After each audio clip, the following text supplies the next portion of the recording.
Эти чудесные бабушки приехали из Удмуртии, из села Бураново. Они поют старинные народные песни, мелодии Виктора Цоя и Бориса Гребенщикова, Битлз и Квин на удмуртском языке. Они стали знаменитыми ровно 2 года назад. После отборочного конкурса Евровидения их полюбила буквально вся Россия. И сегодня вновь вершины Евровидения штурмует группа «Бурановские бабушки» номер 24. В этот день старушка Европа узнала о бабушках из удмуртской деревни Бураново. В сельском клубе собрались односельчане и журналисты во множестве. А Павел Поздеев узнал, что у его идеи, за которой он стоял всю жизнь, много сторонников. Меня зовут Екатерина Баженова, и это программа «За и против» из Удмуртии. Он называет себя культурным провокатором, творческий активист, режиссер и продюсер, создатель первого таблоида в интернете на удмуртском языке, организатор первых вечеринок и дискотек для удмуртской молодежи. То он носится с идеей проведения Илькунвидения, республиканский аналог Евровидения, то мечтает о 3 чемпионатах – трактористов, свадеб и деревенских дискотек. Бабушки вот они поспособствовали хотя бы на полшажочка, на шажочек приблизиться к тому, чтобы у большинства, наверное, что-то там завертелось, перевернулось. Это факт.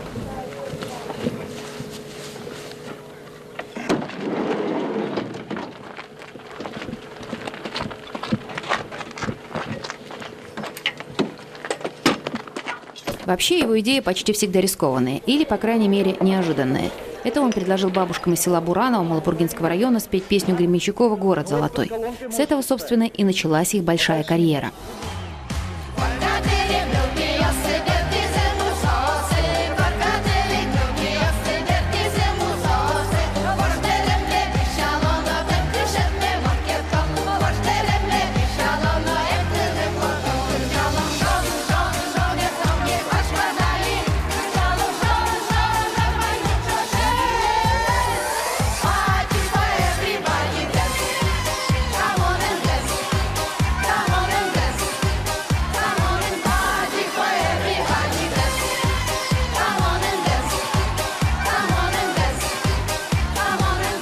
Это надо прочувствовать и пережить, когда твоя мысль, которую ты придумал, и потом с ней что-то случается.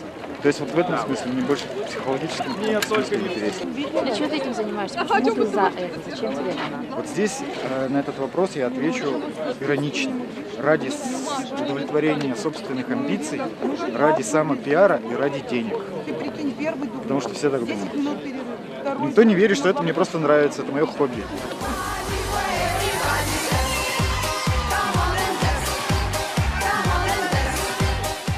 Идея флешмоба, когда на набережной Ижевского пруда больше 100 молодых людей спонтанно начинают танцевать под песню бурановских бабушек, тоже пришла в голову Поздеева. Но его идеи нравятся не всем. А песню, которую баба Лизина, ты знаешь, какая она песня по тексту? Нет? Она написана тогда, когда она осталась одна без мужа, и у нее, значит, куча детей за столом, она не знает, как их накормить, как научить же ребенка пахать, как сделать тонкое полотно из грубой пакли, то есть пучуку, и как сделать еще. Она не знает, у нее мужа нет. Понимаешь? Вот петь. Что это? Зоя Лебедева сама родом из Буранова. Она педагог, художник, автор громких проектов, каждый из которых о вечном. Эксперименты Поздеева Зоя не приемлет. Зона высочайшего риска. Я понимаю, о чем Зоя говорит и чего переживает. Но просто у нас разные цели, задачи. В бабушках, еще раз говорю, для меня абсолютной ценностью является то, что они являются трансляторами языка. И где-то чуть-чуть культуры традиционной за счет костюма, за счет их истории, которая неразрывно связана с деревней, с бытом и так далее. Но язык в первую очередь. Ты чувствуешь за них ответственность? Да, конечно. Но ты никак не можешь повлиять. Повлиять не могу никак. Над Бураново гроза. А концерт в Баку уже начался. Сигнал пропадает, нет света на экране. Техники судорожно пытаются что-нибудь сделать. Односельчане пришли болеть за своих. Называют победителей, а наших все нет и нет.